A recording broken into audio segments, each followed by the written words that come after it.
class. These notes are titled Industrialization. Write that down as the title of these notes. Make sure to not just take notes, but also to listen to this lecture, as we may have a quiz tomorrow, and what is written down as notes and what is spoken by myself are fair game on the quiz. Wealth and power, the time period is 1865 after the Civil War to 1920. Let's get started. The Gilded Age. The Gilded Age is the title of the American Industrial Revolution, in which mass fortunes were gained by few entrepreneurs due to capitalism. Reminder that capitalism is the system we use here in the United States, where we have less government regulations so that businesses can thrive with less government control and regulations. However, as these businesses thrive, there can also become the unintended consequence of monopolies, and during this time period we would see that start to evolve. Entrepreneurs are those risk takers, and so those who support this time period would say that these different capitalists put their money on the line and risked it all in order to gain wealth. And while that's true, the creation of these monopolies would also create it so that others couldn't compete in what makes capitalism work so well, that competition.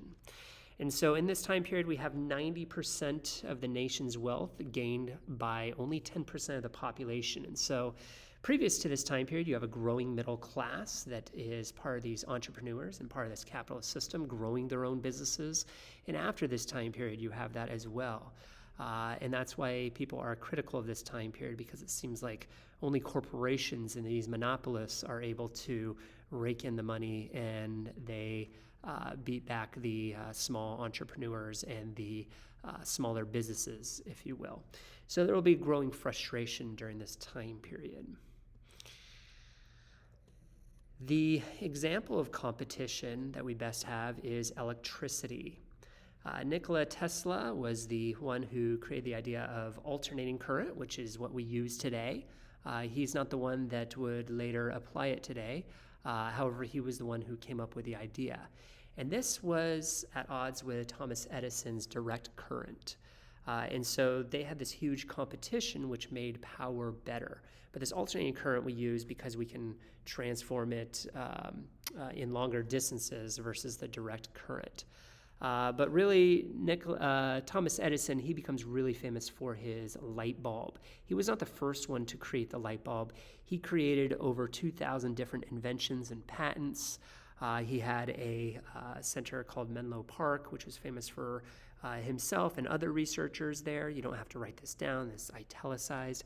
However, it's really his light bulb that becomes Edison's most famous invention here. Other people had tried it, but had not been successful. And so he creates the first successful light bulb. That's key, successful. You also have the example of Henry Ford. Henry Ford also did not invent the first vehicle. The first car was actually invented in Germany by a company you all know as Mercedes-Benz. Well, it was Benz who created the first German vehicle with just one piston in it. So slow-moving vehicle. But it was Henry Ford that really becomes famous for the vehicle because he makes the most efficient automobile for Americans. He's famous for saying you can have any color of vehicle as long as it's black. And the reason for him saying that is because black was the cheapest color of the time. Colors like yellow or red or white, those were more expensive vehicles. And so everybody drove a black vehicle unless you were higher class. The assembly line was used in his automobile manufacturing, which made it a lot cheaper. And the assembly line became important in America, first used in the meatpacking industry. You don't have to write this down. But then Ford would later use it. But it made for quicker production and lower costs. However, this would make the employees who work on the assembly line go a little nuts as they keep twisting that same nut, that same bolt on each of the products. And so this assembly line, it worked for our production and lowering the cost, but it also hurt the mental capacity of the workers. But it did mean that you did not have to be a skilled worker. So you start having a lot of different people being able to work in these factories, and it grows the need for immigration and other unskilled people around the world to come to America and work. The Bessemer process, this improved the steel making process and strength. Andrew Carnegie, an important industrialist during this time period, he really gains his wealth through using this process. He did not invent it, but he used it the best. And he would cause steel to be cut in half in the cost. By 90%, he would cut the cost of steel.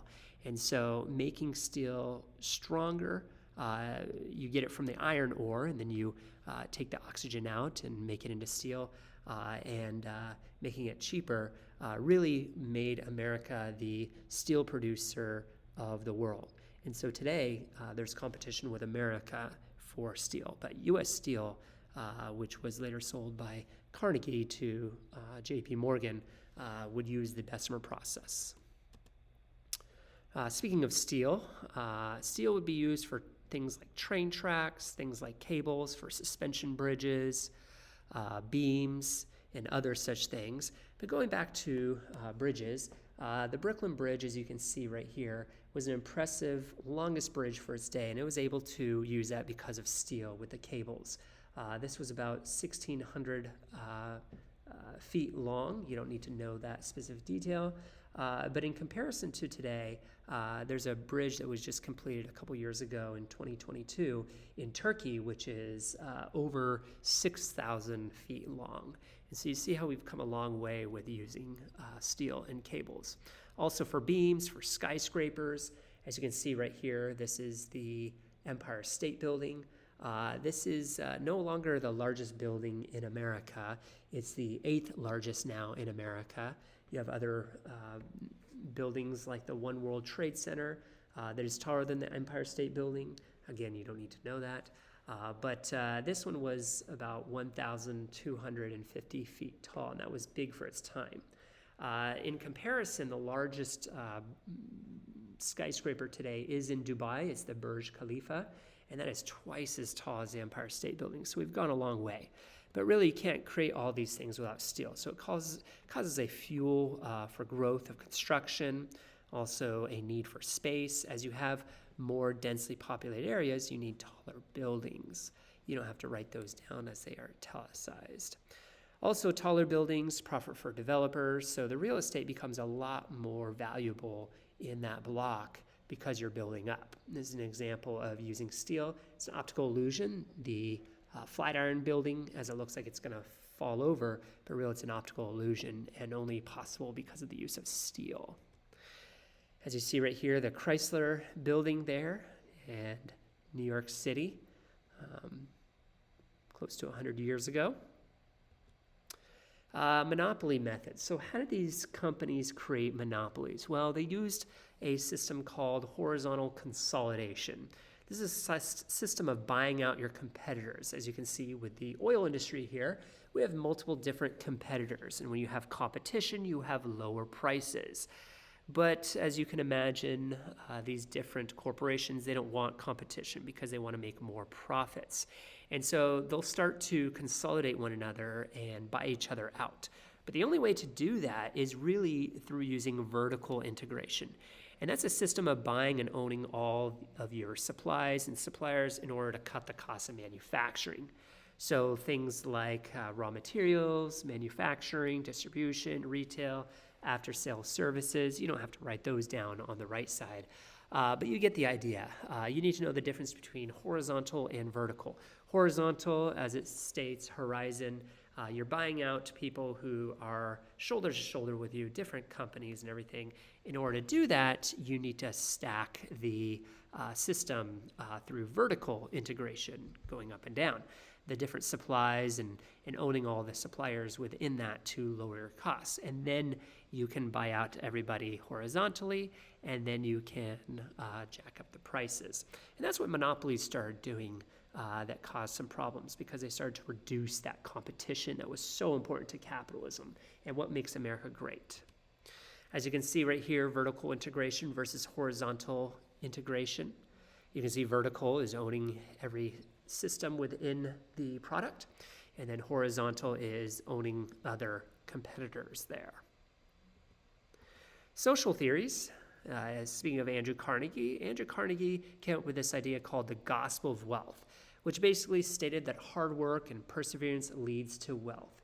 And although this is a general principle that is true, it does have some problems. You've heard this before. Your parents might have said, work hard in school so you can go to a good university, so you can get a good job, so you can have a good life, so you can have a good wife, happy life, all that different stuff. But we know that in reality, it's not that easy. Simply putting in hard work, there are other obstacles that happen. It's a general principle that it's true, it's general wisdom. However, we know that God is the only one who can offer true wealth, that eternal wealth, that true wealth, the joy, the life everlasting, and that your hard work can't merit that. However, this gospel, if you will, was what the likes of Carnegie and other monopolists were preaching and telling their people that if they work really hard, they too can have wealth. And Andrew Carnegie was one of those examples. He's a rags to riches kind of guy who worked really hard and he was able to become a monopolist. Social Darwinism was also a theory during this time period, which stated that the human race only evolves through competition. And so this idea that everything is competition, not just in the market, but also in life. And so it takes the scientific theory of Darwinism of survival of the fittest, and it applies it to economics, to society, which has some really dark consequences that we'll see in the next slide, where it leads to racism and such, that there are certain races that are superior, and there's other races that are not under social Darwinism. So Darwin did not just affect the theories on science, but also the theories on life and race and politics and work, which have some really negative and dark consequences there. In closing, we have the eugenics movement, which sought to improve the genetic features, specifically of certain races, by selective breeding and sterilization. This was funded by the Carnegie Institute and the Rockefeller Foundation. So as we saw with the social Darwinism, this would be applied through the eugenics movement. So people like Carnegie and Rockefeller, they would desire to have what they would call lesser races not be able to breed, and the more fit races be able to breed so that they can be better workers. But as we know, this is totally Orwellian, it's dystopian, it's big government telling people what to do with their own bodies, and that's not okay.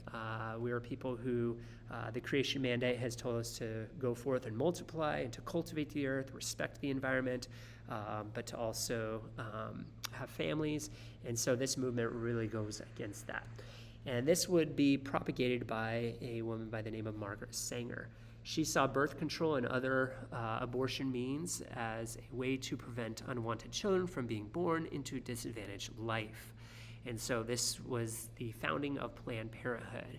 As it states, Planned Parenthood believes only planned pregnancies are the ones that should survive, and that any unplanned pregnancies are a problem that should be aborted. And so the modern abortion movement really does come from Margaret Sanger. There's some real racist overtones in the abortion movement today that wants to keep only the fit people as they see fit to have babies, and those who are unfit to not have babies. And so there's a really dark past and dark future with Planned Parenthood and this movement.